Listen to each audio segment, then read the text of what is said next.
इतिहास सिर्फ कागज पर लिखे शब्दों का नाम नहीं है। इतिहास उन तलवारों की आवाज है जो अपने स्वाभिमान के लिए खिंची थीं।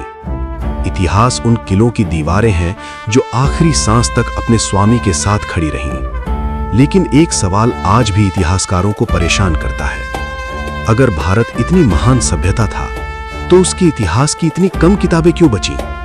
बहुत पहले, जब यूरोप के कई हिस्से अभी अंधकार युग में थे, तब हिंदुस्तान की धरती पर ज्ञान और कला की ऐसी रोशनी थी जिसकी चमक दूर दूर तक दिखाई देती थी। ये वही भूमि थी जहां गणित और खगोल विज्ञान का जन्म हुआ, जहां संगीत और काव्य ने मानव भावनाओं को नई ऊंचाइयां दी, जहां वास्तुकला इतनी अद्भुत थी कि पत्थर भी जीवित प्रतीत होते थे। इस महान भूमि पर हस्तिनापुर, इंद्रप्रस्था और अनहिलवारा जैसे समृद्ध नगर बसते थे। ये नगर सिर्फ शहर नहीं थे, वे संस्कृति और शक्ति के प्रतीक थे। राजाओं के दरबारों में विद्वानों की कमी नहीं थी। कवि थे, दार्शनिक थे, इतिहास लिखने वाले भाट और चारण थे। ये लोग सिर्फ कविताएं नहीं लिखते थे, वे अपने समय की घटनाओं को शब्दों में अमर कर देते थे। राजाओं के युद्ध, उनकी जीत, उनकी हार और उनके बलिदान, सब कुछ इन गाथाओं में दर्ज होता था। यही गाथाएं आज भी राजस्थान और भारत के इतिहास की सबसे महत्वपूर्ण धरोहर मानी जाती हैं। लेकिन इतिहास का पहिया हमेशा एक दिशा में नहीं घूमता। समय बदलता है, और जब समय बदलता है तो कई सभ्यताएं उसकी आंधी में बिखर जाती हैं। भारत के साथ भी कुछ ऐसा ही हुआ। सदियों पहले इस भूमि पर विदेशी आक्रमणों का सिलसिला शुरू हुआ। एक के बाद एक सेनाएं इस समृद्ध भूमि की ओर बढ़ने लगीं।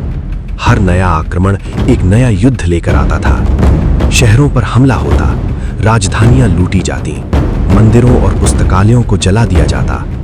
उन आग की लपटों में सिर्फ इमारतें ही नहीं जलती थीं, उनमें जल जाते थे इतिहास के अनमोल ग्रंथ, वो किताबें जिनमें इस भूमि की सैकड़ों वर्षों की कहानी लिखी थी। और धीरे धीरे भारत का बहुत सा इतिहास धुएं में बदल गया। लेकिन कहानी यहीं खत्म नहीं होती, क्योंकि इस भूमि के राजाओं ने अपने सम्मान और स्वतंत्रता के लिए कभी हार नहीं मानी।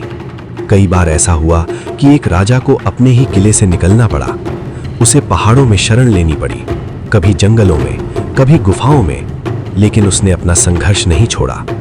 जब एक राजा अपने राज्य को बचाने के लिए हर दिन युद्ध लड़ रहा हो, तो क्या उसके पास इतिहास लिखने का समय होगा? शायद नहीं।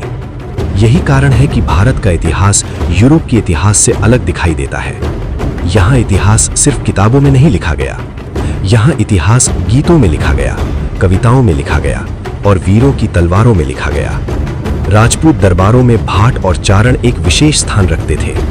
ये लोग सिर्फ कवि नहीं थे, ये इतिहास के रक्षक थे। जब कोई राजा युद्ध जीतता तो वही भाट उसकी वीरता की गाथा गाते। जब कोई वीर युद्ध भूमि में बलिदान देता तो वही चारण उसकी कहानी को अमर बना देते। उनकी कविताएं सिर्फ मनोरंजन नहीं थी, वे आने वाली पीढ़ियों के लिए इतिहास का संदेश थीं। इसी परंपरा ने राजस्थान की धरती को वीरता की भूमि बना दिया। यहाँ के किलों की हर दीवार किसी युद्ध की कहानी सुनाती है, हर पत्थर किसी वीर के बलिदान का साक्षी है, और हर हवा का झोंका मानो सदियों पुरानी गाथाएं फिर से दोहराता है। इतिहास कभी कभी किताबों से गायब हो सकता है, लेकिन वो लोगों की यादों से नहीं मिटता। क्योंकि जब कोई बच्चा अपने पूर्वजों की वीरता की कहानी सुनता है तो इतिहास फिर से जीवित हो जाता है। किताबें जल सकती हैं, किले टूट सकते हैं, लेकिन एक सभ्यता का गर्व कभी खत्म नहीं होता। क्योंकि जब तक उस भूमि के लोग अपने वीरों को याद रखते हैं, तब तक उनका इतिहास हमेशा जीवित रहता है। और यही कारण है कि राजस्थान की हवाएं आज भी वीरता की कहानियां सुनाती हैं। क्योंकि इतिहास मिटता नहीं, वो बस किंवदंती बन जाता है। ऐसी ही और वीडियोस के लिए चैनल को सब्सक्राइब करें।